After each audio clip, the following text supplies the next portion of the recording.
Now we're talking. Minister of Public Works, Minister Nathi Nhleko, joining us on the line. Minister, good afternoon and thank you for your time. Yeah, good afternoon, sir. How are you this afternoon? I'm well, and I hope you're well too. No, thank you very much. I'm still behaving, thank you. Minister, what's happening with this issue of payments in the build space? I mean, we know, we've agreed that people need to be paid within 30 days, especially black businesses, especially women businesses, but it's not happening. Are officials not buying into that policy? No, it's not up to the officials to buy into that. Officials are there to implement and execute government policy. Now, there could be, a myriad of reasons as to why we're not meeting our targets insofar as payment within 30 days. For an example, in overall at a national level, the Department of Public Works stands at about 80% of payments that are then honored within the 30-day period kind of mark. Mm-hmm. Now, that in itself, we're saying, yes, it is progress, but it's not good. We need to do more of this precisely because of the policy implications as well as other practical implications. For an example, if you're a small business person, up and coming, you are hugely compromised as and when you are not paid within the 30-day period and so on. And therefore, in the context of that, as and when, for instance, one interacts with administration and the relevant sort of levels of management, we stress this particular point. People must be paid for work done, and they must be paid within 30 days. Of course, unless there are other technical sort of glitches here and there of whatever nature and so forth, and that would have to be attended to. You've got a body like the CIBD, which is supposed to be the custodian of the National Contractor Development Program. Are they not doing their job well? Are they ineffective in making sure that they deal with these issues? I mean, they've raised them with your predecessor even before in a report to Parliament to say this issue of prompt payment of contractors is a big issue. What is it that they must do, or what is it that the department must do to enhance prompt payment? Now, look, a body such as CIDB is largely, in terms of their mandate, is to deal with issues of norms, standards, and regulations in the construction industry. Well and good, but when it comes to issues of procurement, in a sense, that then resides with us in the administration.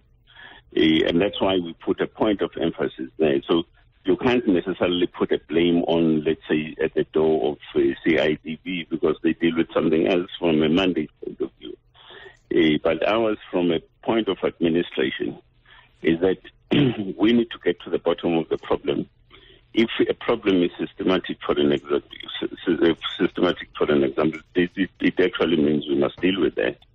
But also, if the problem is anything else other than a systemic kind of issue, we must also deal with that particular issue, and we need to drum in this kind of consciousness that says it is correct to pay people on time and within the 30-day period.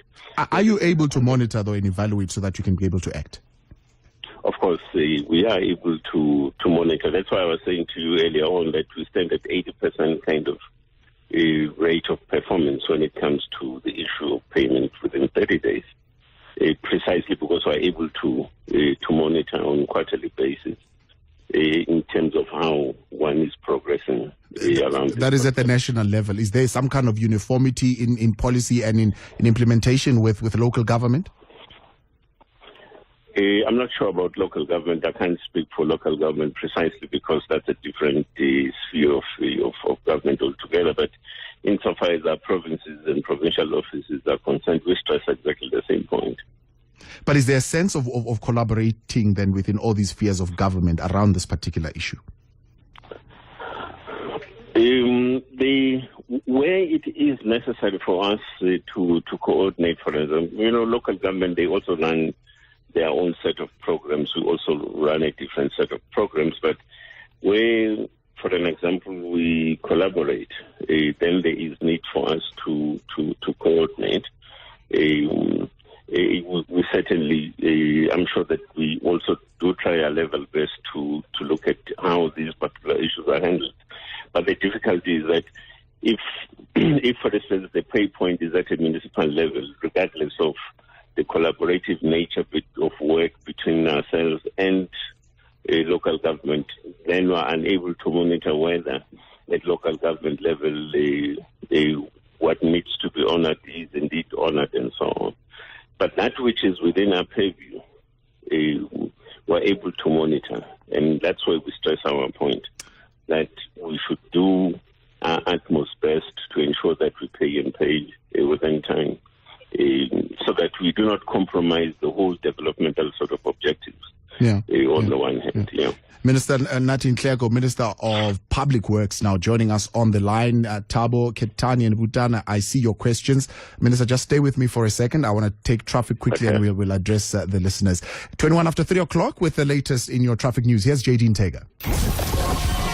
Power traffic. Thanks, Thabo. Heavy delays to Midrand. There's a collision on the N1 South blocking 2 lanes before Allendale Road, with the back of queue sitting around Samrand Road, also causing very slow-moving traffic on the N1 North as well, with very slow-moving traffic between the Buccleuch Interchange and New Road. If you're traveling also on the N3 North in Limborough Park, roadworks affecting the right-hand lane on that route between Marlborough Drive and the Buccleuch Interchange. There are also still roadworks in Hyde Park, causing delays on Jan Smuts Avenue. If you're traveling northbound, those are at 6th Road. Traffic also quite slow moving on the N1 South towards William Nicol. That's